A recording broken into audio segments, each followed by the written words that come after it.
Mbote bandeko borota la biso na 4 coins monde entier, toza penza ne sengo représenter bino émission lelo, entretien lelo, toyambi pona bino moto asikate, toyambaka mingi azali mokonzi penza mokambi ya Congo en marche, Médard Kankolongo azali pe candidat député national pe provincial, na yende toko solo la penza masolo ya mboka, toko fongola masolo na biso na makambo etali ba sanction oyo ba maintenir na Union européenne pour na ba autorité na biso o bazaki déjà sanctionné entre autres Muto azali pena na katiwana candidat président ya FCC Emmanuel Ramazani Shadari azali pe na ba sanction ba maintenir kaka ba sanction wana e ko sukela ye ndenge nini to kolobela yango est-ce que ba sanction wana e ko zala pe na impact na processus électoral po y azali candidat président to kolobela yango na invité na biso lelo Denis Mukwege a dénoncé complicité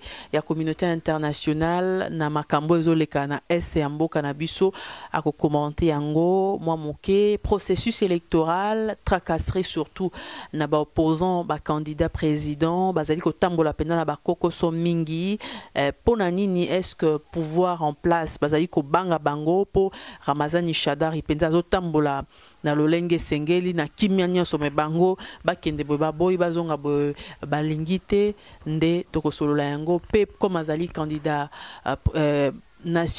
député national pe provincial tokoyeba pena makanisi na ezali nini ya komema nini ya sika na kati ya assemblée nationale topé provincial est-ce que ça na makanisi ya ko diriger ville na biso ya Kinshasa nde moboko penza ya émission na biso ya lelo tozali na ngo lelo otoyambi pona bino Médard Kankolongo mokambi ya Congo en marche candidat député national pe provincial na commune ya Kinshasa botika la connecter Médard Kankolongo mbote mbote mama toyambi na émission na biso to solo penza masolo ya mboka ya liboso tolingi tozwa commentaire na par rapport ya maintien ya sanction ya ba responsable congolais par l'Union européenne. Est-ce que maintien wana ikoki koza un impact sur processus électoral ya biso awa surtout que candidat il y a FCC azali parmi bateaux bazali frappé na ba sanction wana.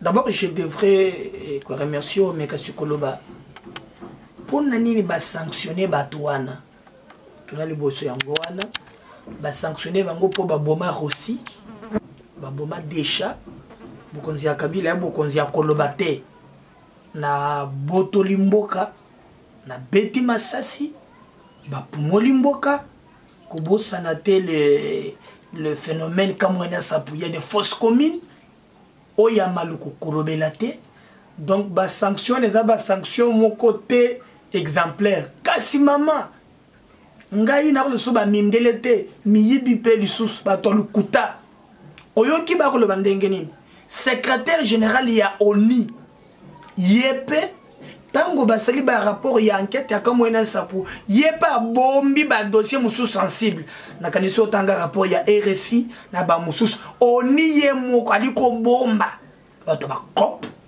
ba sanction wana ya na tina moko te ça change quoi ba ba lobi menda ko voyager te ba combien autre PC passeport moko humanitaire mais yibi lokola bato nyonso autour ya ba intérêt na bango pour moi déni les faits. Je compte sur la population congolaise. Si ensemble on peut être debout, chasser ces détracteurs de notre peuple, nous-mêmes, notre souveraineté, penabiso. Mais ce qui concerne les sanctions là, on les fait peut-être, on a qu'une incidence ça n'a rien à voir na bango, bako kende États-Unis, bako kende bamboka mususu. En tout cas, je n'ai rien à dire. Peuple congolais faut que na babiloko wan kobo sanate. Je me souviens en 2011 tant que tu sais qu'il y a gagné quelle élection, nous avons vu même les mêmes européens de tout ça les élections étaient des graves illégalités, tantôt moment il y a des efforts en 2006, Bemba a gagné les élections. On a envoyé l'effort ici. C'est Louis Michel qui était venu. Donc, cette nébuleuse communauté internationale, c'est un conglomérat des aventuriers autour des intérêts pour détruire notre peuple. Donc, moi, les sanctions-là n'aiment absolument rien. Ils ont distraction, il y a mauvais goût. Mais donc, on a eu sanctions, ils ont profité pour négocier. Mais c'est ça, ça n'a rien avec le peuple. Si le peuple croit qu'il y a les sanctions, c'est rien du tout. Hollande qui était que le Conseil européen ne contacte pas le ministre des Affaires étrangères pour débattre sur cette question. Comment voulez-vous débattre sur les levées ou pas aussi longtemps que vous savez qu'on a tué les gens? Et comment un secrétaire général de l'ONU peut garder au secret le rapport grave qui montre que le régime Kabila a assassiné les gens? Alors ne me parlez pas de cette nébuleuse qui est un conglomérat de voleurs autour de leurs intérêts quand mon pays ne se trouve pas. Est-ce que vous savez que nous on a combattu avec Mobutu ici? On voulait même l'exterminer et ils nous ont amené la fidèle. Cet axe du mal qui nous pille aujourd'hui. C'est cette nébuleuse communauté internationale. Donc moi, je ne serai jamais d'accord en Abatouana. Je l'ai dit un jour, j'ai été reçu par un ambassadeur et l'Union européenne, je l'ai dit en face. Vous nous faites souffrir dans vos pays, vous avez bien, mais chez nous, on souffre. Donc, ne parlez pas de ces sanctions, ça n'a aucun impact. On appelle ce exemple, vous voyagez, vous voyager à Belgique. C'est quoi ça? Donc, docteur Denis Mukwege a raison, tant que accusé qui lobby les prix Nobel, que même la communauté internationale est complice. Exactement. Bazana ba copie na koltan kuna guerre bango bazana ba kati bakange ba mususu na ba viona ba koltan na kati. Ce sont des commerçants, mais il les fait sur le dos de mon peuple. On nous tue pour les propres intérêts avec la complicité d'un régime diabolique. Et c'est pourquoi nous souffrons. Vous voyez? Donc moi je vous dis que je n'ai jamais été d'accord avec l'hypocrisie de cette nébuleuse communauté internationale.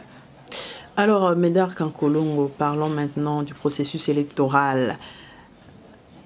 Nous avons déjà la campagne électorale. Le lingue nous jugé déroulement dans le. Et ça chaotique. Quand vous avez un candidat dans le Congo, misolo est limité. Vous avez un Congo, sur la politique, il faut qu'il n'y ait pas de moko, et puis misolo le baboy. Nous voulons faire la politique différemment. Personne n'a pu s'enfronter. Nous avons la campagne de Mova, qui est ministre de l'Intérieur, où il y a censé protéger les gens. Mais on a des candidats.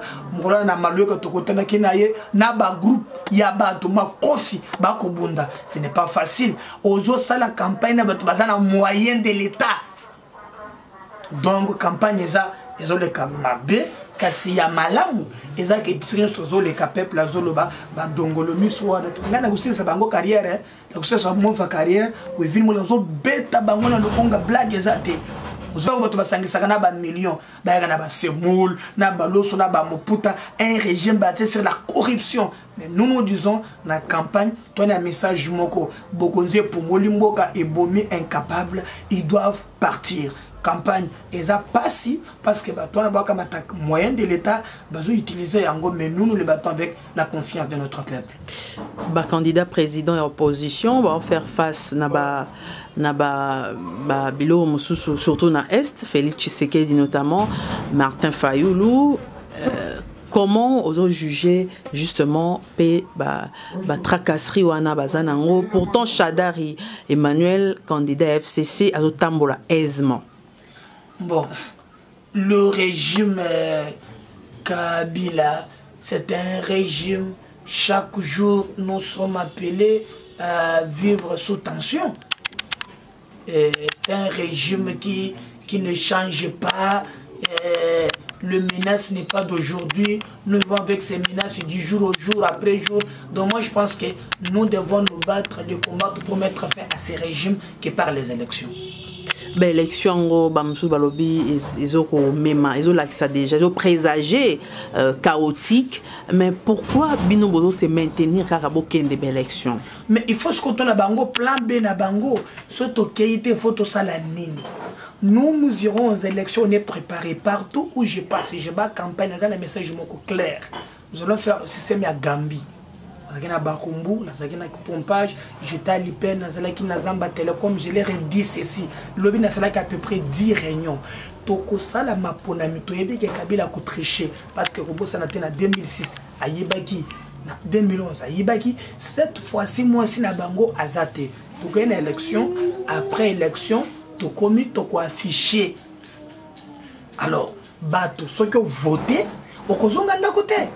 Au voter au tirer les bandes, nous allons faire des ceintures autour, il y a un bureau. Élection chaotique, oui, parce que Kabila d'abord ne veut pas des élections, tu ne sais pas. Il veut que tout boycotter l'élection depuis Kala pour trouver astuce. Donc pour nous, nous disons, allons-y, c'est vrai, parce qu'après le 23 décembre, c'est le vrai départ, il y a Kabila là-bas, plaignance. Ne pas y aller, c'est faire songer. N'oubliez pas, Tshisekedi était le tout-puissant. Personne ne peut contester Tshisekedi ici. Il n'a pas participé en 2006. Qu'est-ce qui s'est passé dans ces pays? Donc, faire léger de dire non, c'est ça. C'est que Kabila attend de nous. Il a travaillé dans le sens de nous décourager. Mais pour certains, vous accompagnez le candidat du FCC. Alors, posez la question maintenant, quel est leur plan? Parce qu'un politique n'est pas, hein, tu sais, un pleurnicheur, c'est un défaitiste. Donc, quelqu'un qui pleurniche, mais à la proposition, non. Nous, à notre niveau, nous disons, nous n'accompagnons pas Kabila. Et d'ailleurs, je vais vous dire, moi, je me suis organisé ce qui me concerne. Non, Mokolo, il y a le 24, il y aura une commission électorale permanente qui est mise en place. Nous allons programmer les résultats à Vananga. Parce qu'avec le système, il y a des réseaux sociaux aujourd'hui, même quelqu'un qui est à bout, nous aurons le PV. Nous n'accepterons pas que Nanga donne un candidat autre que le candidat qui sera élu. Parce que là où on passe, il y en a qui vont voir de masse, Fayolo les cabas tout plein, Félix les cabas tout plein, ces gens-là espèrent au changement. Espèrent au changement. Etienne Tshisekedi a proclamé Raymond Kazara président élu, après état même serment. Mais c'est Joseph Kabila Ndiatikalaka. Oui. Comment Bino Borosala, bien que en possession de PV, justement, bien qu'en possession de PV, Bolobi pe que Bogagné, Borosala Ndeni pour beaucoup de temps, pour Bangonde Bazali, Bazana armée, Makambo. À l'époque, Kulutu, il y a Azala qui a l'oba qui la pongi à bébé. Vous voyez, cette communauté internationale, un diplomate m'avait dit, qui est non Bretagne, Tshisekedi, là c'est en secret, Kabila Tinda qui bango ba Tshisekedi qui est noir tombo kate bakozong c'est le pouvoir naïe. C'est ainsi que Tshisekedi n'a pas voulu que le peuple ait au pouvoir, soit disant cette nébuleuse communauté internationale, c'est le pouvoir. Batuba tomogo voilà la pongia bébé, est-ce qu'il a confiance en la communauté internationale ga pongia zate. Donc to silisi élection, to ko la nang. Yemoko mibenga libitre ona ko libitre na terrain mona libitre moko ya match ya imanana ni ndenga ba beta yawa donc makile bimaye na zolo de blague zate nous serons là pour surveiller les processus pongi ba bébé zate est-ce que c'est que Dieu là qui pongi ya ba bébé batu bimate tango tension matalo beke non bofanda monto mais bosa pour garder calme ko salate avec ces régimes qui nous a endeuillés pendant 17 ans, ces régimes qui a tué aussi non. On ne négocie pas avec un bourreau. Nous irons aux élections. C'est conformément à la Constitution. Nous aurons nos PV. Nous attendrons. C'est pourquoi nous disons le témoin est parce que la nakati penalibanda. Si vous avez témoin de Yangwana Tozolobela, témoin comment est-ce que les témoins sont formés? Est-ce que vous allez sur toute l'étendue du pays? C'est ça. Et c'est pas si j'ai pu ça la photo c'est le la preuve à l'appui. N'a pas ce exemple moi quoi il y a comment nous ne sommes pas des gens qui sont dans des cocktails des choses. Maman, tu vois tout ça, ce sont des témoins. Vous voyez comment on a travaillé. Permettre à la Kisayo comment on contrôle ces élections. Tout ça, ce sont de PV des témoins. Tu vois, commission électorale nationale indépendante, formulaire d'accréditation des témoins. Tout ça. Je vous donne l'exemple, il y a commune Moko. Moi-même, j'en ai aligné dans tous les bureaux. DDDDD. C'est-à-dire...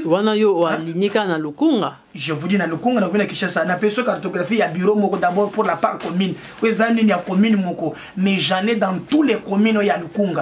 Donc,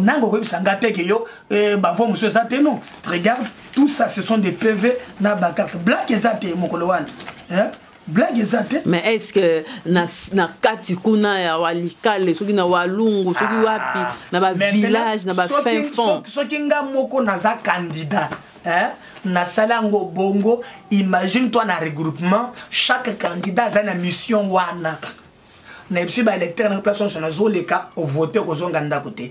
Je peux vous dire que Kabila organise l'élection pour les tricher. Mais ce que je vous dis, nous, on conscientise le peuple, vous allez le voir sur le terrain. Kabila, avec tous les mal qu'il le fait, il ne peut pas organiser l'élection pour le perdre. Ça, il faut être clair. Toi qui es dans la machine, dans sa tête, c'est la tricherie. Donc c'est à nous, il y a comment, barrer la tricherie. Vous voyez, ça c'est clair. Moi, si tu me poses la question, élection chaotique, oui. Tricherie, oui. Tu as machine tricherie, oui. 2006, machine est salagée. Comment elle a gagné? 2011, machine est comment elle a gagné? C'est un régime basé sur la fraude. Mais le peuple doit comprendre comment doit-on barrer cette route n'a pas ennemi à peuple. C'est-à-dire, disons, cette fois-ci, Pongi a mis sous gare. Pongi a mis Cécile. Joseph Kabila par la Kibino à lobby 2023 et pas Zongi. Il ne compte pas laisser la politique si tôt. Bon, on ne peut pas. Bombela ngwa tundu na kokonyangi so moni tona bango mutuna azonga ye moko le bia okeno akokia ko changer bisote so ko so salene tien capable de nous changer so le nga changer to me pe miyibi loko la bango achito me pe loko la batu je sais nga changer biso ndengeni tu as fait 17 ans au changer au Congo te ozongele biso pour faire quoi? Pour faire quoi? Est-ce que achaki tembete alingaza la candidate amega kasiti.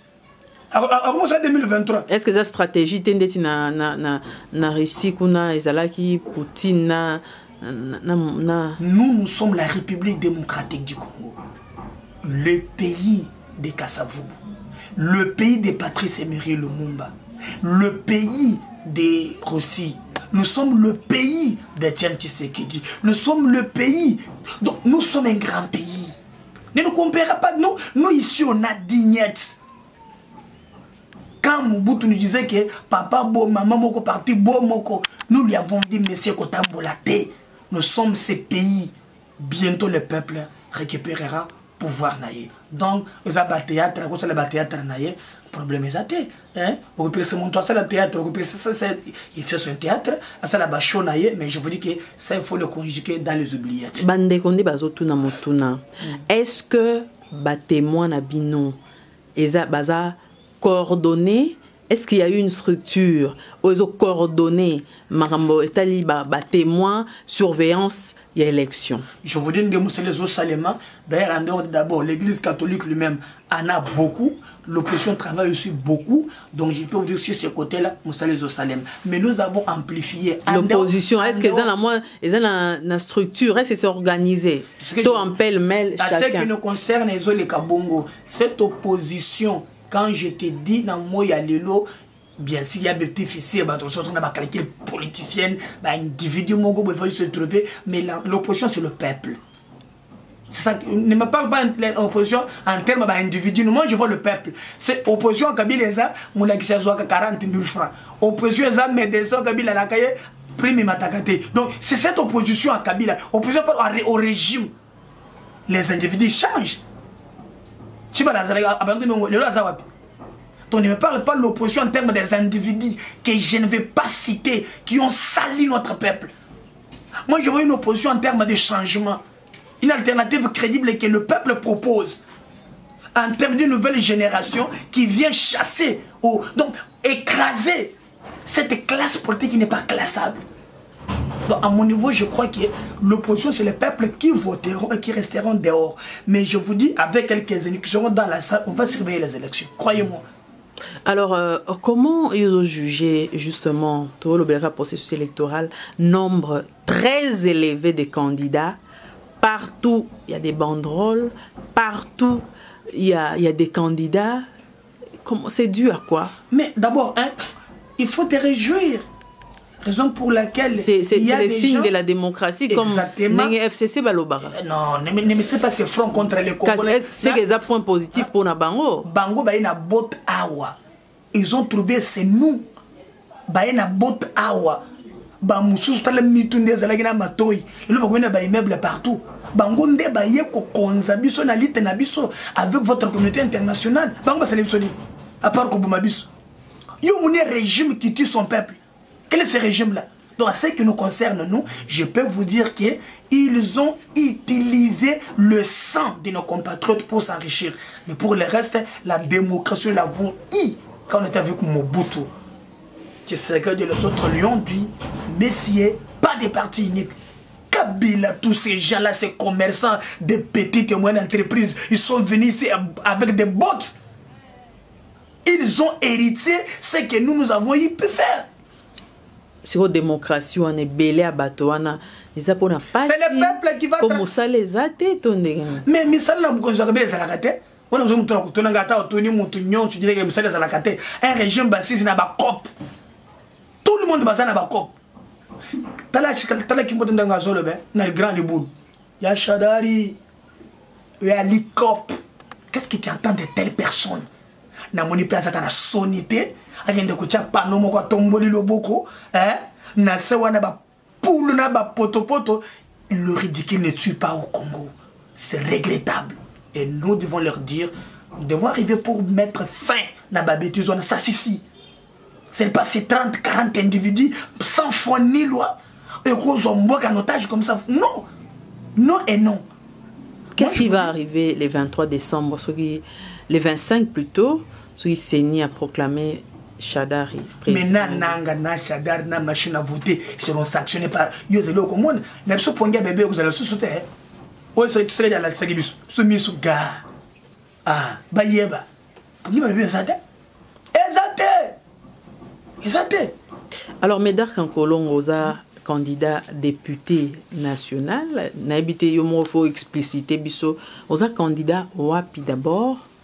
Numéro na nini et puis tu retournes à mituna mon souci. Na kanisi ko lobuza na moment campagne à moins que nini ozonga moi malam na la tipolo na ndaya campagne pour na ko loba ke tout ça na terrain électoral. Je suis candidat na circonscription ya Lukunga. Je suis numéro 75. Na zape candidat na commune ya Kishasa o ba bomi ba pumoli. Talande oyebo yokoti mama biso. Omonenzeleza terrassé partout sous le... Donc moi ezate. Je suis candidat à ces deux niveaux. Na commune à Kishasa, je suis aussi candidat na Lukunga na national. Alors, aux première fois na yo postulé, oui. Aux alano na postulé en 2015. Aux alano jamais ah même ba melanga 500 000 na auto sala ya na malumalu. Il y a 2015, on a mélangé 500 000. Bazong c'est la binoga té. Ah, ok, on a besoin de. Pourquoi je sais pourquoi je fais dans théâtre, moi yibinde musala na bango. On mélangé 500 000 les autres deuxième fois parce que ça a retenu, je suis encore retenu aujourd'hui première fois au moins pour nous compétir dans l'élection. Juste mon avis première en fait non ba élire yoté, aux ala n'ont jamais élu, mais bande comme ça ba bino nouvelle génération ba bolongo la ba bazaki na kati. Est-ce que bozan expérience mon côté Borokoka, ko sala musalo bango basali bamsu ba supporter babi bango ba mbongo ezaka kuna bino musu na mona non 10 millions de dollars t 20 millions 200 000 dollars t. Voilà, c'est là où je suis contre avec cette pourriture de la classe politique. Tout est basé que sur l'argent. Regardez quand les élections se font ailleurs, c'est sur des projets. J'ai un tel projet, les gens discutent du projet, c'est ça qu'ambongo. Nous autres en ambongo. Pourquoi vous débattez l'argent alors que Bino Boyibi Yango? Oui, Bazana a raison, expérience à Moyibi Zate. Ngana a expérience à Bangote, expérience à Koyina Congo. Batumusu Bazana Bazon Mandugite, what expérience? Yagumaga Bamusku Tuta Batumusu Naliboga Balia Bango, what expérience? Non, vous ne pouvez pas dégager l'expérience. Nous viendrons avec une expérience de l'amour du Congo. La vie n'est pas seulement l'argent. Tous ces gens qui crient, c'est autour de l'argent. Bambio 200 000 bolo basouté. Moi, je discute pas argent. Vous aimez trop l'argent. Et c'est. Babi parce que c'est un système mais d'arrêt pourquoi j'ai ce système. Moi, débat moi avec les idées. Les idées engendrent l'argent. L'argent n'engendre pas les idées. Je ne suis pas de la pourriture de cette classe. Tout c'est l'argent. L'argent c'est quoi? N'appelle ce exemple à maman. Mon toit, ça l'a qu'à appliquer sur WhatsApp. C'est la tête, non? Tu sais combien il gagne par jour? Puisque dans nos applications, mon toit, ça le YouTube. Combien il gagne? Quand vous avez la tête engendre l'argent. Mais les régimes Kabila, c'est un régime, il y a corruption. Tout ce qui est autour de l'argent. Même que ce soit l'intérieur et l'extérieur, quand on défend les pays, on voit l'argent. Moi, je bats ma campagne seule. J'ai mes banderoles, j'ai mes affiches. Moi, je sais me débrouiller. Je sais gagner mes 110, mes 100 $, mes 20 $. J'emmagasine, je me prépare et je gagne les élections. Pas avec cette pourriture qui pense qu'autour de l'argent, non. Quel est me poser quel est le projet que j'ai? Et justement, mon tout pourquoi je suis candidat? Pour nous candidat. Voilà. D'abord dans le Kunga au Salam. Regarde, je n'ai pas d'abord dans la provinciale. Je suis dans la commune de Kinshasa. Une commune totalement oubliée par une gestion chaotique.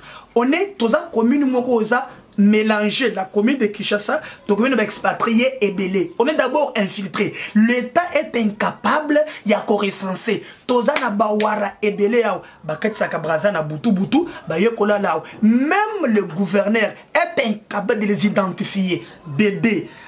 Nous sommes dans un commune surpopulation et l'équipe est belé. Et quand il y a surpopulation, même des conditions hygiéniques deviennent problématiques. On arrive même à assainir la commune. On appelle ça Ndingisa. Ceux qui ont venu aux zones il y a poto, foulou, biloko zemelo, moko ezalité. Toi, il y a criminalité dans la commune de Kinshasa. Toi, il y a Bakoulou, mais pourquoi Koulou n'est allé? Parce que l'État lui-même n'a pas ce qu'on appelle l'auto-prise en charge de la jeunesse. Qu'est-ce que moi je pense par là? Moi, quand je passe député provincial ou national, la première des lois que je travaille parce que ngana kozala ili na ko beta ba mova na ko beta ba uvini moleka na ko beta oyo aza soki ba sa belé na ko sili sakarera bato ebe na ko beta bango na ko beta bango lokola bana mike ozo na ko sili sa bango carrière. Alors quand je serai élu, qu'est-ce que je fais? La première des choses, je propose une loi sur l'auto-prise en charge de la jeunesse en termes de formation, c'est-à-dire notre système éducatif ne favorise pas la jeunesse. Je prends par exemple la commune de Kinshasa. Quel est le vrai problème il y a commune à Kinshasa? Ce n'est pas que tous les gens dans la communication, non. Maman est journaliste. Mais comment on a besoin de l'université communication? SIC, non. Nous avons un problème, il y a salité. Donc, quel est le problème de salité? Comment doit-on causer ce problème? Il faut construire une école technique où il y a la déchet balambango courant. Ça se fait aujourd'hui. C'est-à-dire, l'État mettra une école technique où il y a une formation. Quand il y a des licenciés dans notre pays, on a l'intention que mon tour français, monsieur Bonalingan, moins civilisé. C'est pas le français, c'est quelqu'un vraiment, il y a mal. Non, on prendra même le pli démuni. Le pli démuni. Attends, mon toit, la première CO. Il est utile dans la société. L'État crée une forme de INPPT non.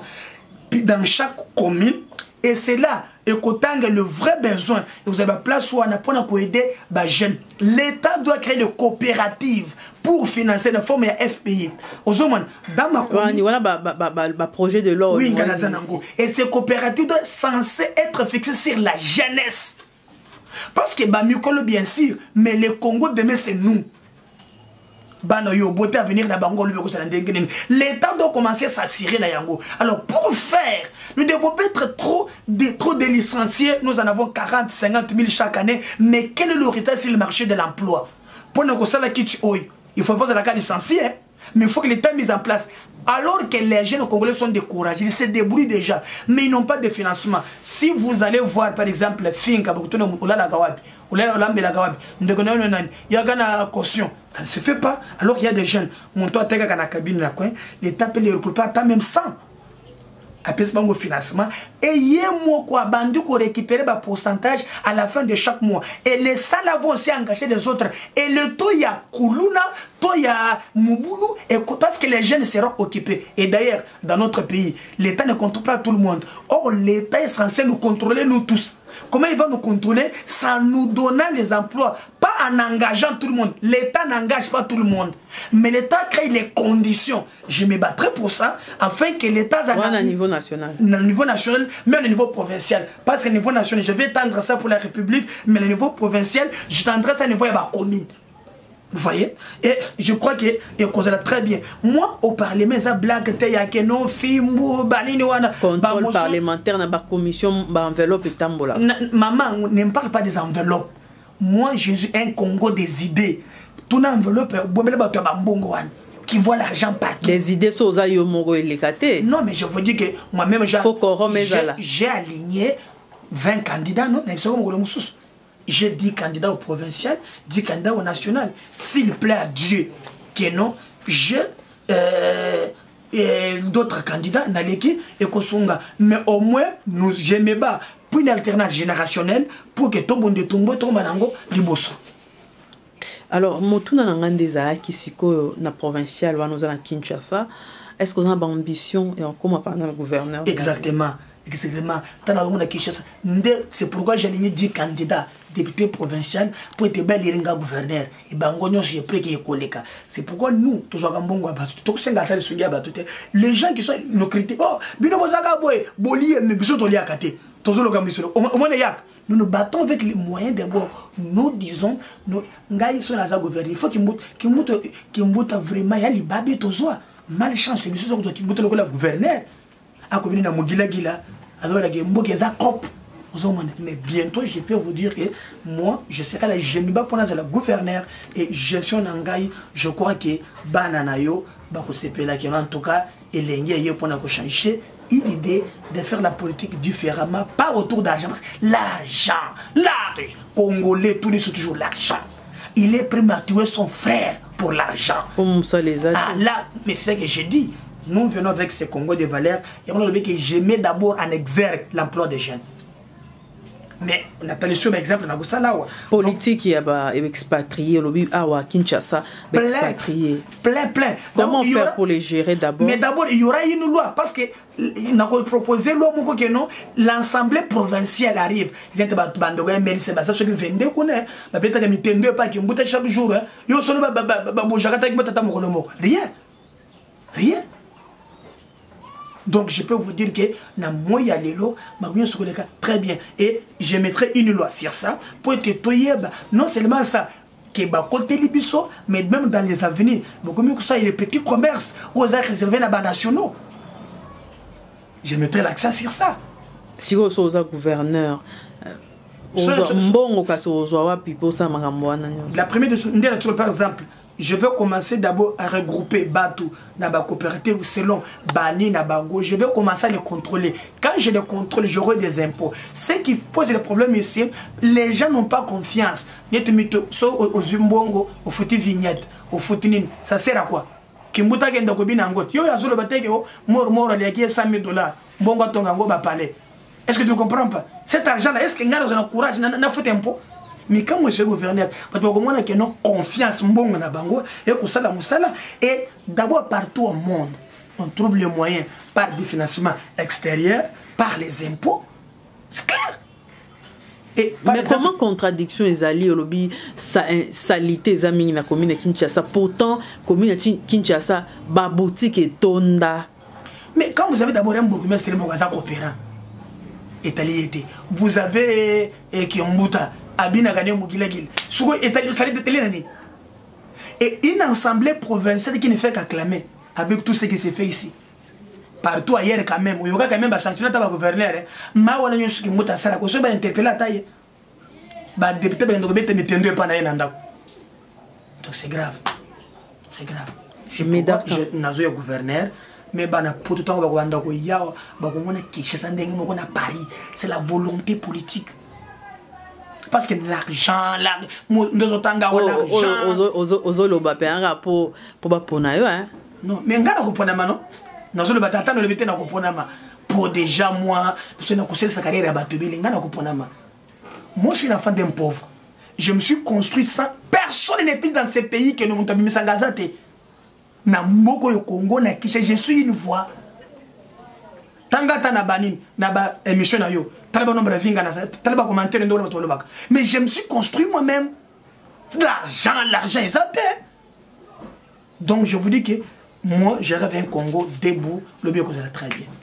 Télé Tchang on sur 5 minutes, on s'adresser na ba mais na moni, je ne sais pas ce que vous sauvez bango. Vous dites que mais Boulamuki et Kabwani. J'attendais cette question. Te wana to tout nande bango. Bato Boulamuki ba Panzani. Bana Kishasa, bana monde entier na yebisaki bino. C'est un conglomérat des opportunistes autour d'argent. L'argent. Yoka lelo oh tokomiko kende maponami parce que nous voyons que tout un schéma il y a boycott et puis c'est impoli de ne pas respecter le peuple congolais. Bokende na bureau de vote, bosenga président il y a bureau, bolo banaye que non, pesa biso papier to comme bic. Bulletin devient nul.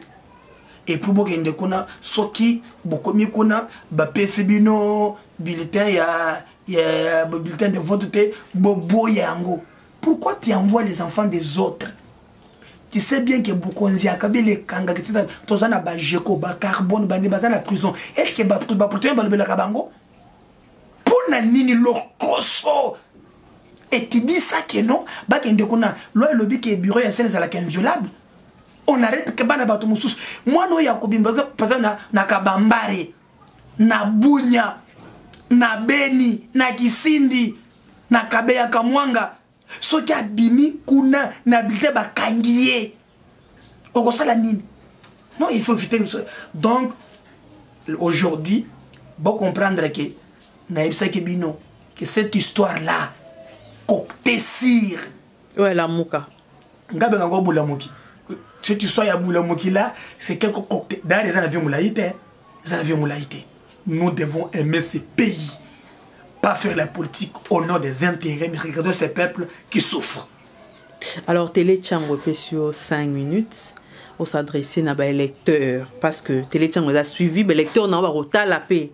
Télé Tchang, bandeko, bazali pena mikilia poto, bazali intéressé na ba programme na ondengolobia ba makanisi na yo, bazotala yo, yebisa bango.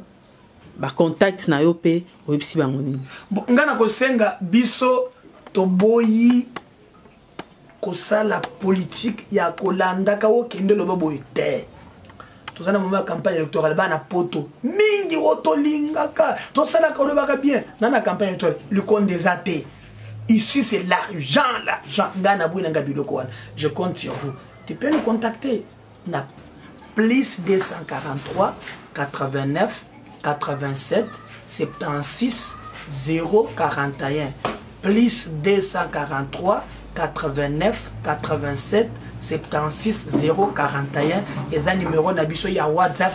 Tu peux nous écrire, nous avons votre contribution. Tout ça dans mon moment de campagne, en tout cas, na tondi bino mingi. Synthétiser mon vision na yo, bande ko ba report na yo ba ye ba numéro na o nini.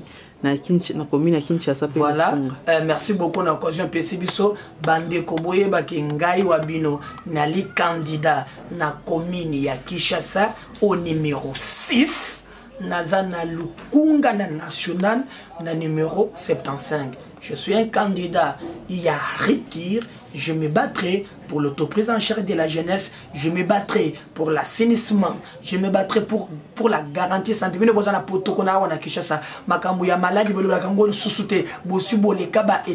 Ici, nous en souffrons. Non seulement je ferai les lois, mais je vais aussi faire un contrôle parlementaire exemplaire pour sanctionner le médiocre qui détourne les moyens de l'État. Comptez sur moi. Merci mingi na Télé Tchang na occasion bopesa kabiso ko solola kana bandeko na mukile mobimba.